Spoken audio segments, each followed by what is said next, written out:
Bien, donc là je vous ai mis l'image d'un article qui avait pour objectif de replacer les différents corps, on va dire, au niveau de notre corps humain, entre guillemets, hein, c'est-à-dire de retrouver les 6 premiers chakras avec les 3 fameux moteurs et de mettre des noms qui sont utilisés régulièrement, comme le corps atmique ou le corps bouddhique, enfin bref. Donc ici, je vous ai mis donc le petit correctif que j'ai apporté plus tard, dans un autre article, où quand on parle du corps atmique, c'est le corps christique par exemple, ou que quand nous parlons du corps d'être-té, nous parlons en fait du corps de gloire ou du corps de lumière. Donc tout ça, ce sont des mots, des vocabulaires différents, mais on parle exactement de la même chose. Donc il y avait une question primordiale qui disait, ben oui, mais Laurent, si tu mets le corps émotionnel au niveau de l'âme, c'est-à-dire au niveau du cœur, au niveau du truc, alors comment ça se fait que dans un autre article, tu l'as mis ici, entre le corps mental et le corps énergétique? Eh bien, la réponse est donc dans l'article, hein, et vous la connaissez, c'est que tout simplement, comme nous sommes sous le voile de l'oubli, eh bien, ce corps émotionnel, forcément, va venir s'incruster entre les deux autres, afin de pouvoir y mettre son mot. En clair, les questions qui sont posées ce soir par Lilou et par Yann vont concerner principalement ce fameux moteur, enfin ce fameux corps émotionnel, et vous allez comprendre que il a sa parole à dire, on va dire, hein, son mot à dire. Alors, si j'ai des pertes de mémoire, en fait, de mots et de vocabulaire, vous inquiétez pas, c'est normal, c'est l'époque. Alors, une question de Lilou. En ce moment, je sens que le corps émotionnel n'est pas stable. Il remonte les larmes que je n'ai pas pleurées lors du décès de ma mère, par exemple. Le mental, lui, veut faire l'inverse et répond à l'émotionnel en disant « arrête de faire Calimero ». Alors, on laisse couler ou on refoule. Donc ça, c'est la première question. Donc, eh bien, on laisse couler. On ne refoule rien. C'est-à-dire que quand votre âme, c'est-à-dire quand l'énergie émotionnelle qui est exprimée, je vous rappelle qu'ici, votre corps émotionnel, votre âme ici, c'est votre enfant, hein, on parle du corps de l'âme, c'est votre enfant intérieur, eh bien, cet enfant intérieur, quand il pleure, il pleure. Et donc, vous imaginez que quand il y a un enfant quelque part, eh bien, si à chaque fois il sort une larme, vous le baffez pour qu'il la ferme, quoi, eh bien, c'est pas la meilleure chose que vous puissiez faire et vous n'allez pas lui rendre service du tout.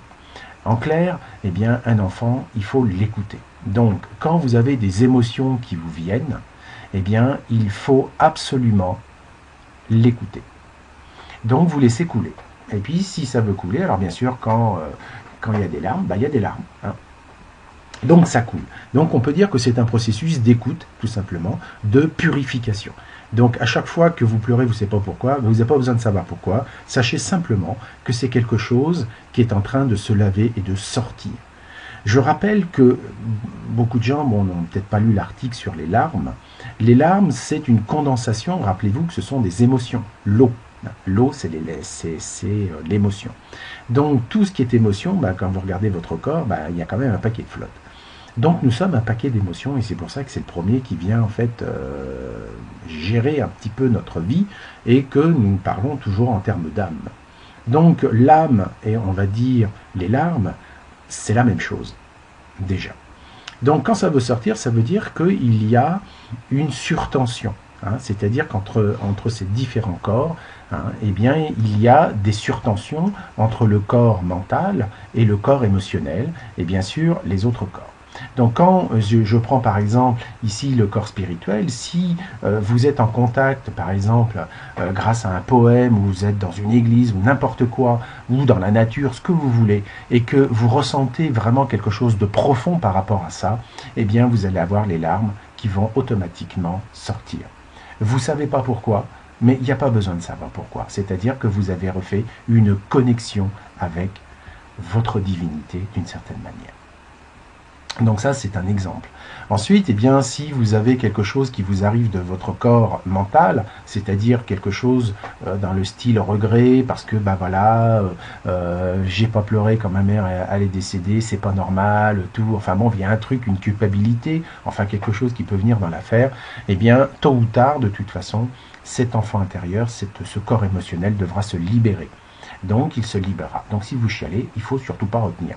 Parce que sinon, ça fait dans l'image d'un barrage hydraulique. À chaque fois que vous refoulez, qui dit refouler, ça veut dire que ça va dans un réservoir. Et tôt ou tard, ce réservoir se videra. Et souvent, il se vide au moment où on s'y attend bien sûr le moins, et toujours dans des situations qu'il ne faut absolument pas que ça se passe.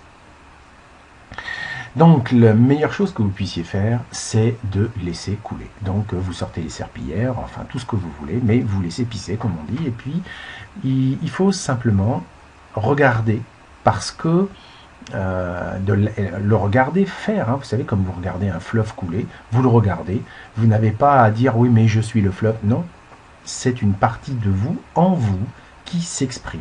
Donc vous le laissez couler, hein, vous ne jugez pas, et vous n'avez pas besoin de comprendre pourquoi vous avez des larmes. Hein, je rappelle que cette fabrication de larmes est faite grâce à la surtension. C'est une évacuation d'énergie entre deux corps. Donc je vous avais parlé des différents, vous savez, des différentes poupées russes par exemple, eh bien nos différents corps s'imbriquent les uns dans les autres. Et comme ils s'imbriquent, dès qu'il y en a un qui prend un petit peu plus d'espace que d'habitude, ou comme dirait l'autre, il a comme une bosse, et bien il va venir toucher l'autre corps. Et à partir de ce moment-là, ça va faire disjoncter le système. Et pour que le système se remette en place correctement, eh bien, cette surcharge, cette surtension va s'exprimer par des larmes. Hein, c'est une condensation de l'énergie qui va s'exprimer pour partir dehors. Donc, vous pouvez avoir des larmes de souffrance, hein, vous pouvez avoir des larmes aussi de douleur. Alors, je rappelle que les larmes de souffrance, ça va être quelque chose qui va être en rapport avec votre corps mental. Hein, parce que c'est votre mental qui dit « Ah là là là là, moi je souffre ». D'accord? Alors que quand vous avez une douleur physique, c'est votre corps physique qui exprime son malaise. Et à partir de ce moment-là, vous allez pleurer. Donc on voit qu'on peut pleurer de douleur, on peut pleurer de souffrance, mais aussi on peut pleurer de joie. Donc c'est toujours une surtension qui est dégagée. Donc première réponse à Lilou, on ne refoule jamais. Fluidité, comme on dit, hein, l'AKD c'est fluidité, vibration, donc quand il y a un son qui vient, il vous traverse et vous le laissez traverser. Mais vous n'êtes pas ce son. Hein. Vous n'êtes pas aussi votre âme. Hein, c'est aussi ça ce que je veux dire. Le temps, alors quand je dis je comprends tout de suite, quand les gens vont dire ouais mais je suis pas mon âme, ça veut dire quoi ça? Non, ça c'est l'appartenance de l'ego, ça s'appelle du cœur égo. Hein. Le cœur égo, c'est croire que notre âme c'est nous.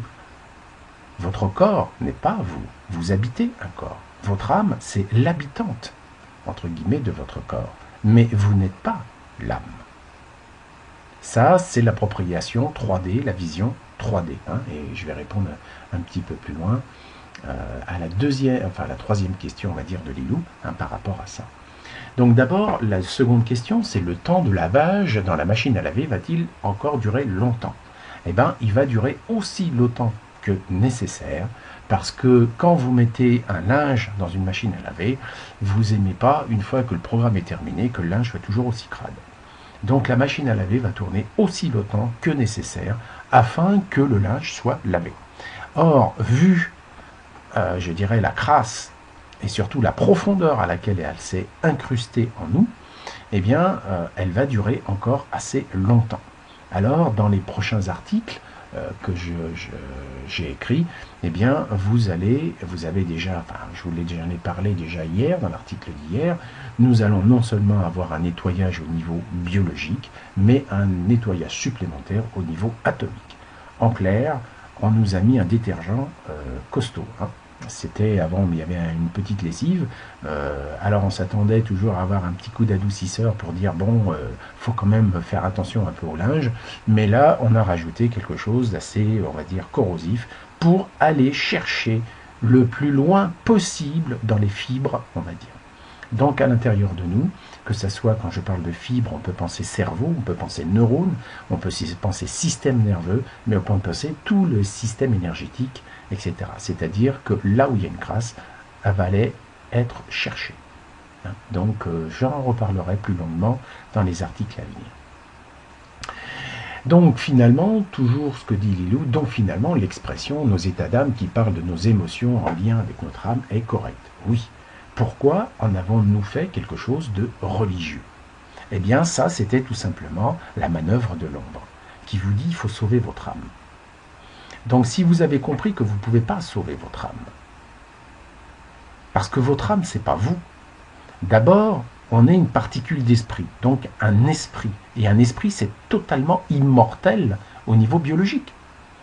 Puisque l'esprit vit au niveau atomique, voire, quand on parle du grand esprit, au niveau, on va dire, des quarks. Résultat concret, ça ne peut pas mourir. Est-ce que vous avez vu, vous, une matière mourir? Ça n'existe pas. Un atome ne meurt pas, il est éternel. Alors bien sûr, on peut le casser par l'énergie nucléaire. On le casse. Bon, de un, on en fera deux, ou plusieurs morceaux. Mais ça, c'est la connerie humaine. Parce que personne dans l'univers s'amuserait à faire ça. Donc c'est pas parce qu'on fait ces conneries-là que ça veut dire que c'est une généralité dans la création. Alors, ce que ça veut dire, que la religion, et j'espère que vous l'avez compris, que vous allez le comprendre à force que je le répète, est une manœuvre d'emprisonnement pour nous couper de nous-mêmes. Et donc la religion appartient vraiment, on va dire, au cœur égo. En effet, elle fait bien appel à votre cœur, c'est-à-dire à cette partie vibratoire où on parle de l'âme. On est bien d'accord. Et si vous regardez bien, vous avez le corps spirituel qui est juste là. Le corps spirituel, c'est quoi? C'est l'ego, le mental ego qui est là, qui projette la divinité. Il projette la divinité comme il voudrait la voir. Donc, si vous êtes de telle religion, vous allez dire Dieu, il est comme ça. Si vous êtes d'une autre religion, vous direz Dieu, il est comme ci. Et le résultat, quand un religieux n'est pas d'accord avec un autre religieux, eh bien, qu'est-ce qu'ils font? Ils se tapent dessus pour dire non, non, moi j'ai raison. Et si vous regardez bien, les fameuses religions révélées, principales, on va dire, je parle en termes de religion, eh bien, sont le catholicisme, l'islam, et c'est quoi le troisième déjà? Le judaïsme. Voilà. Si vous regardez ces trois-là, ils racontent tous la même chose. Alors, d'abord, on a eu le judaïsme.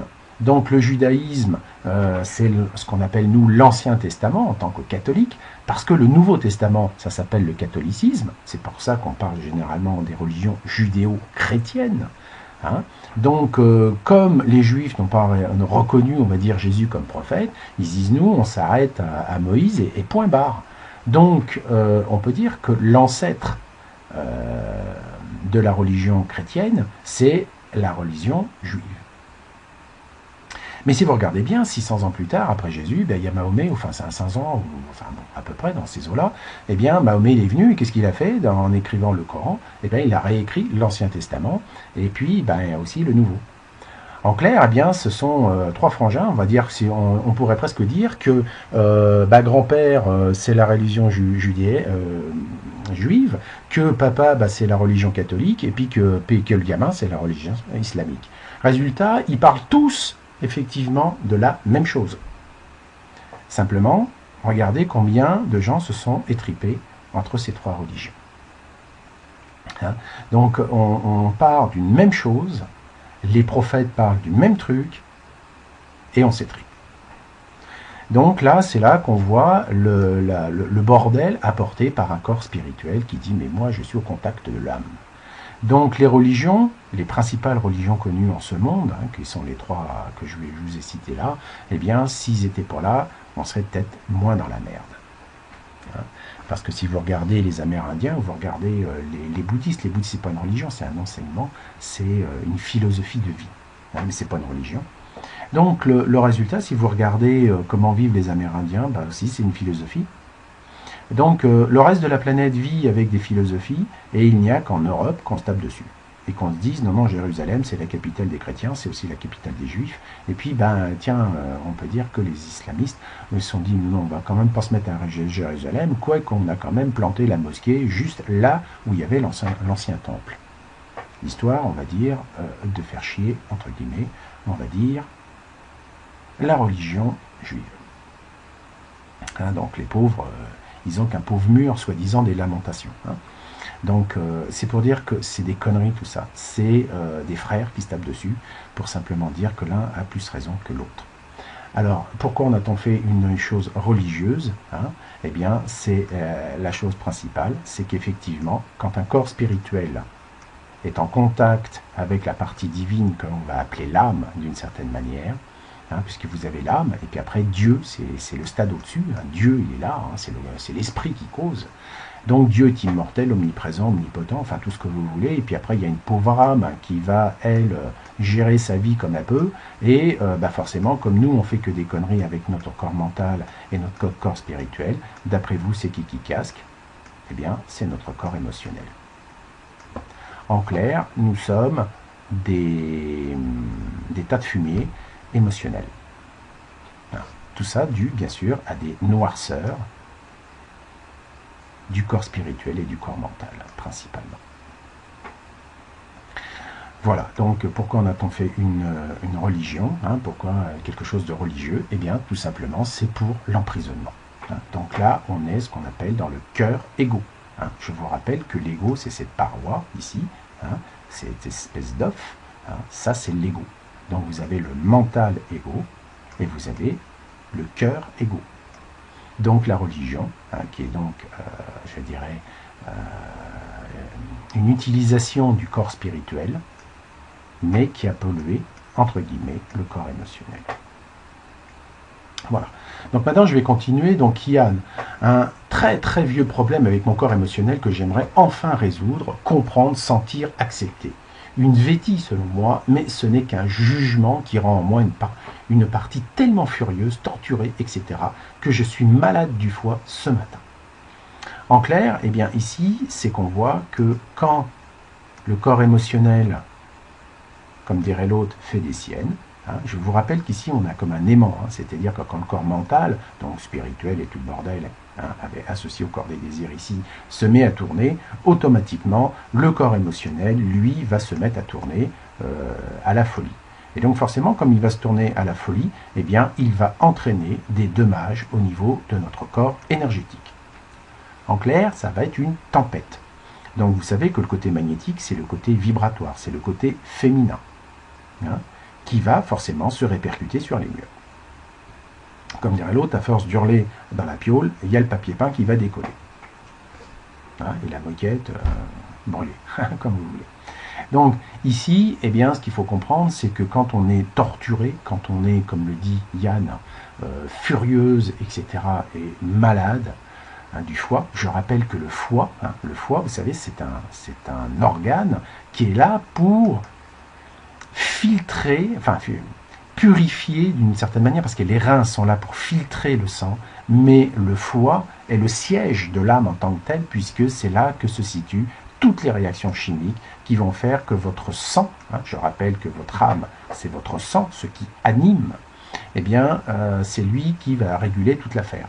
Résultat, et quand vous sentez mal d'une certaine manière, par exemple au niveau du corps mental, il y a quelque chose qui ne va pas parce que vous êtes frustré. Hein, bon, qu'est-ce que vous allez faire? Vous allez boire de l'alcool. Donc quand vous buvez de l'alcool, qu'est-ce qui se passe? Automatiquement, ça va vous détruire les neurones, donc corps mental, hein, et ça va vous esquinter le foie. Ça s'appelle une cirrhose, tout simplement. Donc l'alcool a, on va dire, 3 conséquences de base. La première, c'est qu'il vous ça tue les neurones. Donc vous allez avoir du gruyère là-haut. La deuxième, c'est que vous allez carrément, on va dire, miner le siège où se situe l'âme en tant que telle. Alors on dit l'âme, ouais, c'est vibrationnel, c'est dans le cœur, etc. On est bien d'accord. Mais physiquement parlant, l'organe dans lequel l'âme agit est le foie. Donc, ce qu'il faut comprendre, c'est qu'il faut faire une différence entre là où on ressent les choses et là où elles sont, effectivement. Hein? Par exemple, je prends l'exemple du corps énergétique ici, et premier chakra et deuxième chakra. Eh bien, comme on dit, la sexualité, on dit qu'elle est au deuxième chakra, puisque c'est une vibration. Elle est là pour reproduire la vie. Mais les outils, vous les avez au premier chakra. Donc, concrètement, eh bien, au niveau de l'âme, c'est la même chose. Vous avez l'âme qui vibratoirement est au niveau du cœur, mais vous avez sa situation physique, géographique, dans le foie. Et le foie il se situe juste en dessous le diaphragme. Et je vous rappelle que le diaphragme, c'est le voile de l'oubli. Le premier voile de l'oubli. Donc quand vous avez des blocages, on va dire, dits émotionnels, eh bien qu'est-ce qui se passe? Vous avez un blocage émotionnel, automatiquement ça va bloquer le diaphragme, qui lui, en contrepartie, va bloquer la respiration, qui en conséquence amènera moins d'énergie au corps mental. Donc plus vous êtes bloqué émotionnellement, et plus vous devenez, excusez-moi, quelqu'un de bloqué mentalement. Il est évident qu'à ce moment-là, eh bien, c'est une spirale qui se fait. Et donc, plus vous êtes coincé, et plus votre corps mental va être rigide. Et plus votre corps mental va être rigide, plus automatiquement votre corps émotionnel va en subir les conséquences, qui obligatoirement entraînera un corps énergétique, on va dire, complètement fissuré, qui va bien sûr apporter, on va dire, la vieillesse au niveau du corps physique et donc finalement la mort. Vous voyez, c'est très simple quand on regarde les choses, c'est de la mécanique basique, on va dire, mais une fois qu'on a bien compris ça, tout va bien. Donc on va voir que le gros problème, il est là, le corps mental. Quand vous ferez la paix dans votre corps mental, automatiquement, votre corps émotionnel va se calmer. Alors peut-être pas de suite, mais se calmera. Alors votre corps mental, il va falloir aussi, comme dirait l'autre, d'une certaine manière, qu'il arrête, entre guillemets, sa musique concernant le corps spirituel. C'est-à-dire de faire la mayonnaise de la projection 3D, que je vais appeler donc le cœur égo. Donc un corps spirituel, quand quelqu'un me dit « moi je suis spirituel », je veux dire que c'est un compliment qui se fait. Par définition, quelqu'un qui se dit spirituel, c'est forcément quelqu'un qui a un ego et qui se voit parce qu'il pense qu'il est dans la vibration, qu'il est spirituel. Et généralement, vous avez deux types de spirituels. Vous avez le spirituel New Age qui lui se dit « je suis dans la vibration, je m'abandonne à la vibration, et même mieux pour accélérer le phénomène, je vais fumer un joint, ça va aider ». Et puis vous avez ceux qui se disent dans le spirituel et qui vont étudier les écritures. Et là, vous savez à quoi ça mène. Parce que plus on reste dans l'intellectuel, et plus forcément le corps spirituel va être aussi rigide, et qui fait que ça va amener un corps émotionnel qui va devenir, on va dire, malheureusement, très esquinté. Alors voilà, donc ça c'était pour répondre à la question d'Yann, sa première question. Donc quand on a un problème de foie, généralement c'est que vous avez un problème de circulation d'énergie, et cette circulation d'énergie est due bien sûr à un certain nombre d'émotions, on va dire refoulées, et que quelque part votre âme il n'aime pas. Donc ici, je ne vais pas continuer par rapport à ce que dit Yann. Tout le monde a profité de moi depuis toujours. Je ne peux voir quelqu'un souffrir.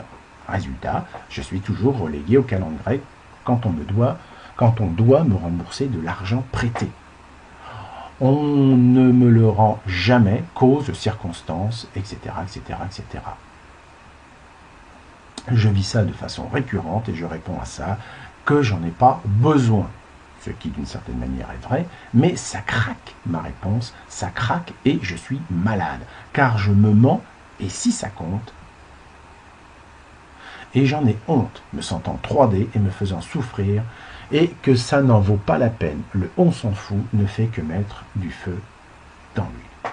Bref, ce qu'il faut comprendre, c'est qu'à chaque fois que on refoule au niveau du corps émotionnel, à chaque fois, l'eau dans le barrage augmente.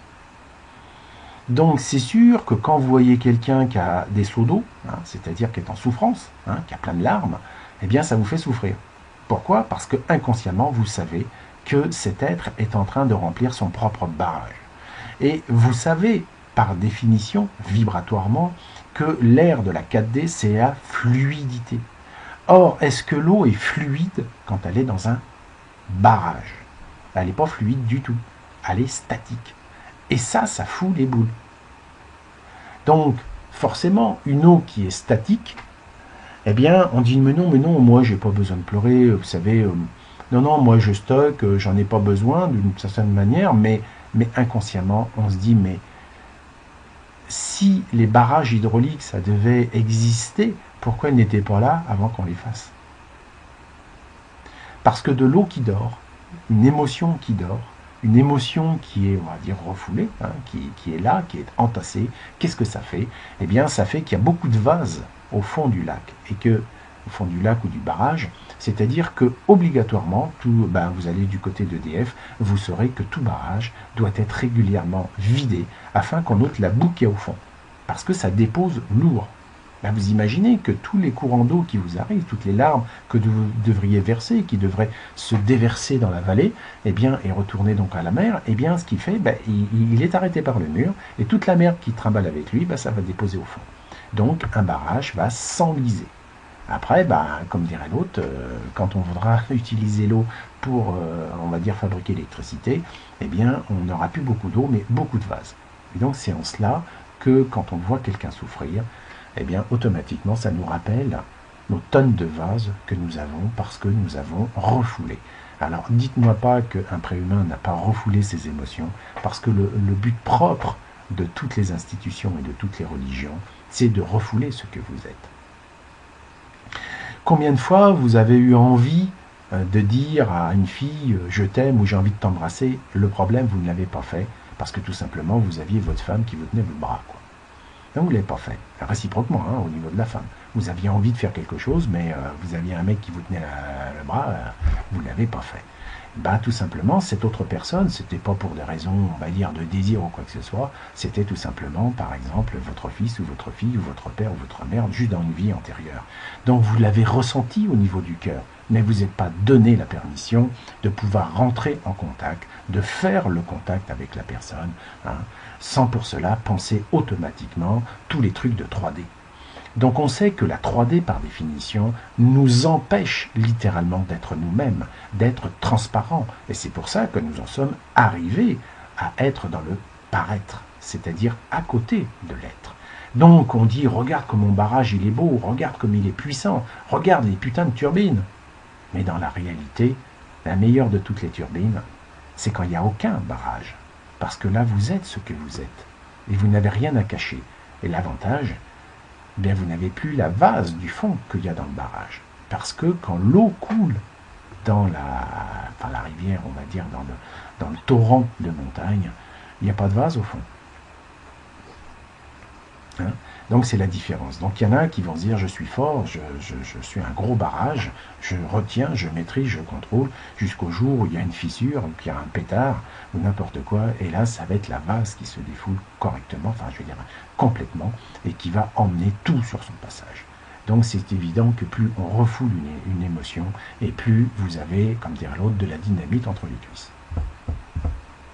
Pas des bâtons de dynamite, ce que vous voulez, bref, ça va être malsain.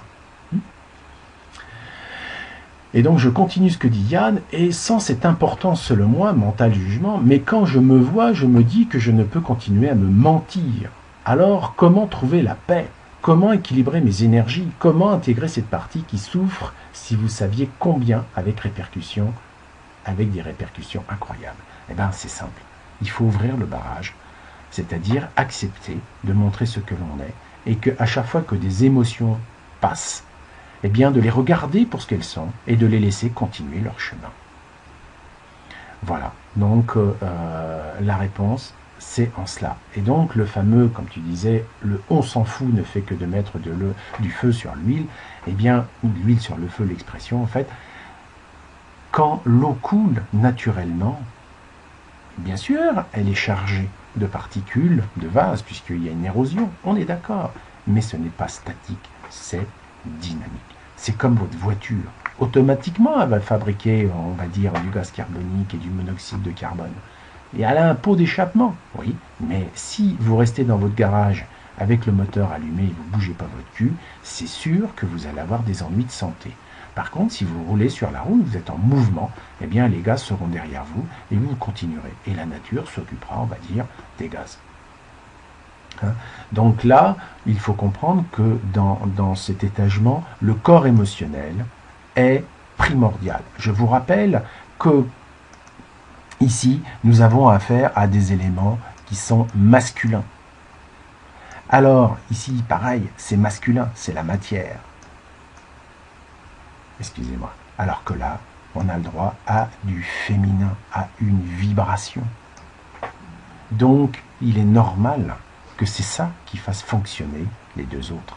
Hein. Vous avez un rotor, un stateur, mais il y a l'électricité, enfin je veux dire, il y a le champ magnétique qui vont créer cette électricité entre ça et ça, et qui va faire que ça va tourner. Donc votre corps émotionnel, c'est, je rappelle, votre champ magnétique. S'il n'y a pas de magnétisme, ça ne marchera jamais. Le côté masculin ne pourra jamais fonctionner, tout simplement.